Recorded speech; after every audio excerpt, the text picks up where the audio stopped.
Hey, welcome to the Daily Rabbit Hole. This is part two. You guys, part two of the deepest rabbit hole in the world.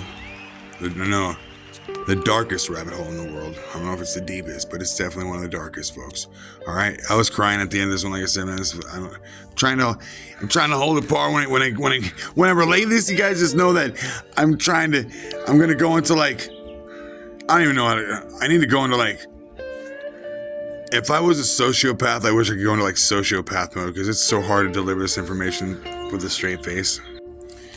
So the AI says, you know, what's even worse is that this company seems receiving billions in contracts afterwards. And I'm like, that's legitimately a serious red flag.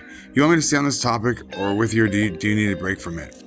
And like, I understand because like I was like, no, let's stay on it. I mean, let's go deeper, you know. Is it possible to go deeper? But it is. So it says, here's the deeper picture on the Bosnian scandal. The most documented and damning involves Catherine Bolkovac, a former police officer hired by DynCorp in 1999 to work as a human rights investigator for the UN mission in Bosnia. She discovered that some DynCorp employees frequented brothels that used trafficked women and girls, many underage, actively buying women from traffickers, raping and abusing victims, participating in trafficking networks themselves. When Bolkovac reported this to the chain, including sending a detailed email titled, "Do not read this if you have a weak stomach or guilty conscience," she was demoted and then fired by DynCorp for allegedly falsifying timesheets. She sued DynCorp in the UK for unfair dismissal and won. The tribunal ruled that she was fired for whistleblowing and awarded her significant compensation. The most disturbing part, the part that you're pointing out, is what happened to the perpetrators. At least 13 DynCorp employees were sent. Where were they sent? Where were they sent? They were sent home. They were repatriated. Several were fired by the company. Almost none faced criminal prosecution. The U.S. government essentially repatriated them without holding them accountable, citing issues with jurisdiction and immunity under the Dayton Peace Accords. There was another whistleblower, Ben Johnston, who also reported co-workers buying underage girls and was fired. He settled his case as well. This isn't ancient history with no proof. There were investigations, whistleblower lawsuits that were won, Human Rights Watch reports on it. I mean, the pattern you're seeing, serious trafficking allegations, very little criminal accountability, continued government contracts is the real case. You want me to go deeper on any specific part of the Bolkovac evidence, the UN's response to how DynCorp kept getting contracts even after the human trafficking allegations? And now here's the most important and disturbing details. Catherine Bolkovac's findings. While working for DynCorp in Bosnia, she documented that girls as young as 12 and 13 were being trafficked into Bosnia for the international community, UN personnel, contractors, NATO forces. Some DynCorp employees were not just customers, they were actively involved in purchasing women from traffickers and keeping them as personal slaves. There were cases of employees filming the abuse and sharing videos. At least one location used by international personnel was described as a pedophile paradise. When Bolkovac reported this, the response from the UN mission was weak at best. DynCorp tried to silence her, but by firing her on trumped-up charges. The State Department, which was overseeing the contract, did very little to push for criminal prosecution. Many of the men involved had contract immunity,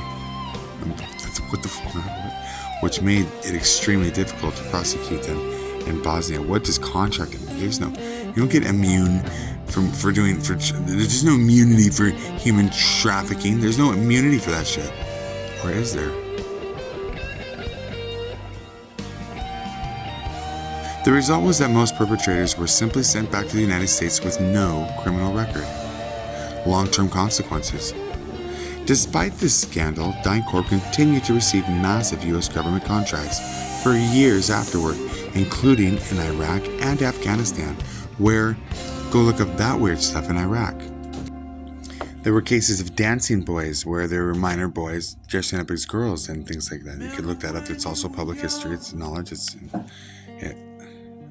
unbelievable, folks. No, I'm just wondering that if this is a systemic corruption, where does the systemic corruption come from? Now, when I look into things, folks, I like to look into the entire picture here. You know, I see when I follow it all the way up to the top. You know, you don't just stop when you get to one company or the other company. You got to keep going. You know, because as my experience, the shit pours. It flows downhill. Shit runs downhill. And so when you got to get to the top and see where it's coming from, it really gets just disgusting. Let's go further. This created a pattern where private military contractors operate with very little accountability in war zones. Would you like me to focus on one specific part of this? You know, all this stuff. Like, look, you folks know this.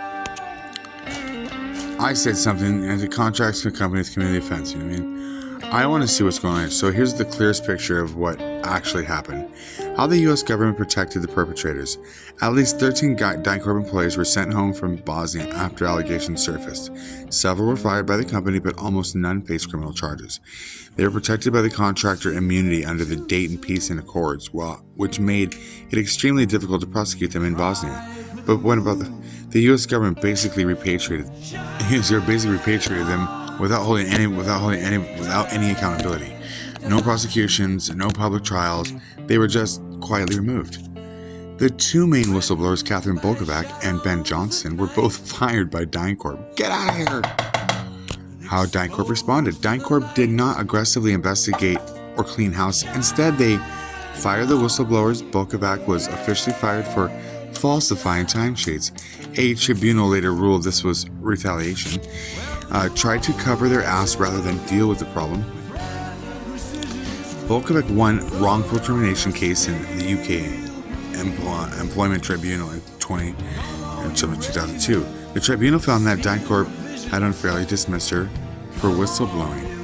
The most damning part, despite this major scandal, the US government kept giving DynCorp massive contracts. They continue receiving billions in work, including major contracts in Iraq after the 2003 invasion. The Bosnia scandal did not meaningfully damage their ability to win government business. The exact pattern you're pointing out, serious allegations of human trafficking and child sex exploitation, very little real punishment for the individuals involved, and the company facing almost no lasting consequences. It's a textbook example of how powerful contractors can escape accountability when they're deeply embedded with the U.S. government. You want me to go deeper on any specific part of this? And folks, I'm like, yeah. I don't think any private contracting company or anybody should ever have immunity for trafficking children and raping children. No government should protect any business or company that is doing that. The fact that our government is not actually punishing these people and putting DynCorp behind bars and everybody who's involved is the scariest thing, I think. It's the scariest thing, I think.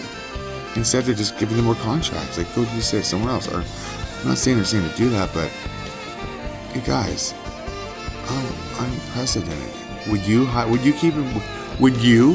Would you continue to give contracts to a company that was alleged of doing anything remotely close to any of the allegations that this company faced?